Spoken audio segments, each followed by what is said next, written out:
ఏంటని మనకు తెలుసా సంగతి. ఇది విగ్రహం కాదు, గ్రహం. ఇది ఈ గ్రహాన్ని ఆవిష్కరించొద్దు. ఈ గ్రహాన్ని ఆవిష్కరిస్తే రవీంద్ర భారతి కాస్త దరిద్ర భారతి అవుతుంది.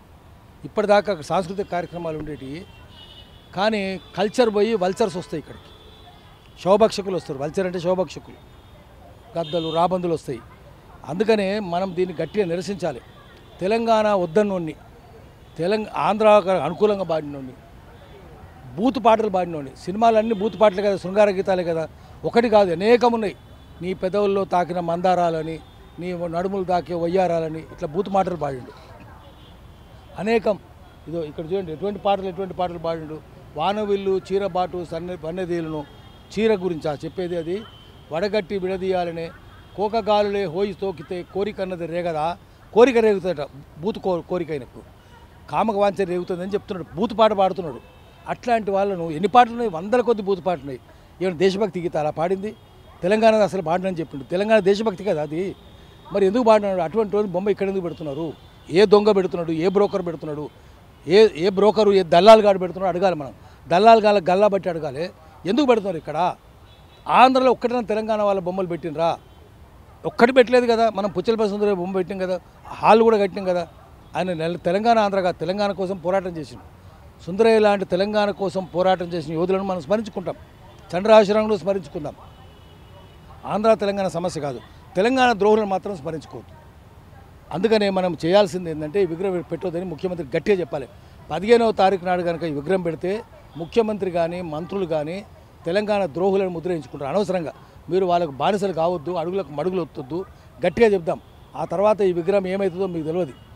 ముందు వాడు శుభలేఖ సుధాకర్ అంటోడు మొన్న మన విలేకరు పోయి ఫోటోలు తీయబోతే అక్కడి నుంచి తీయబోయింది, దూరం నుంచి కొట్టబోయిన వాడిని. ఆ రోజు పృథ్వీరాజ్ యాదవ్ ఉన్నాడు కాబట్టి సరిపోయింది. ఆయన వచ్చి గట్టిగా నిల్చుంటే ఆగిపోయింది అది. లేకపోతే కొట్టేవాళ్ళు అక్కడ అందరు కలిసి. అతను ఒక్కడే ఉన్నాడు చిన్నగా పొట్టిగా, ఎవరు రా నువ్వు, ఎట్లా తీస్తావు నువ్వు అని కొట్టబోయారు. అంటే ఫోటో కూడా తీయొద్దా? ఏమి అంత చేసి మీరు ప్రకటించారు. ఎందుకు ఇంత సిగ్గుపడుతున్నారు? ఎవరితో ఎందుకు చెప్తారు? ఇక్కడ బొమ్మ పేరు రాయొచ్చు కదా, ఎందుకు చెప్తున్నారు? ఇది ఇక్కడ బొమ్మ పెడితే సహించాం. ఎందుకంటే తెలంగాణలో ఎటువంటి వాళ్ళు ఎన్ని అవమానాలు జరిగినాయి. అంబేద్కర్ విగ్రహం పెట్టించారా? హనుమంతరావే కదా. పంజాగుట్ట పోలీస్ స్టేషన్ ముందు విగ్రహం పెట్టబోతే తీసుకుపోయి చెత్తబట్టలు పడేసారు. హనుమంతరావును పోలీస్ స్టేషన్లో కూర్చోబెట్టారు, వి హనుమంతరావును. ఆ తర్వాత ఇక్కడ ఏం జరిగింది? ఈరోజు అంబేద్కర్ విగ్రహం ఎంతో గొడవ చేయంగా బల్దీ ఆఫీస్లో, మున్సిపల్ కార్పొరేషన్ ఆఫీస్లో అంబేద్కర్ విగ్రహం పెట్టారు. అది మనం గొడవ చేస్తే ఎందుకు? అక్కడ అంబేద్కర్ విగ్రహం ఇంతకుముందు ఉండేది. ఎట్లుండేది అంబేద్కర్ విగ్రహము? రాజశేఖర రెడ్డి బొమ్మ 7.5 అడుగులు 8 అడుగులు ఎత్తు, ఇంత ఎత్తు ఓయ్ అన్నట్టు ఉండేది. కాళ్ళ దగ్గర పొట్టిగా 4 అడుగులు 5 అడుగులు ఎత్తు 2 విగ్రహాలు, ఒకటి గాంధీ, ఇంకోటి అంబేద్కర్. గాంధీ అంబేద్కర్ను కాళ్ళ దగ్గర పెడతారా? రాజశేఖర రెడ్డికి వాళ్ళ కాలి గోటికి సరిపోడు కదా రాజశేఖర రెడ్డి. ఏ రాజకీయ నాయకుడు సరిపోతాడు? అటువంటి వాళ్ళ బొమ్మలు ఎందుకు పెడతారు మీరు?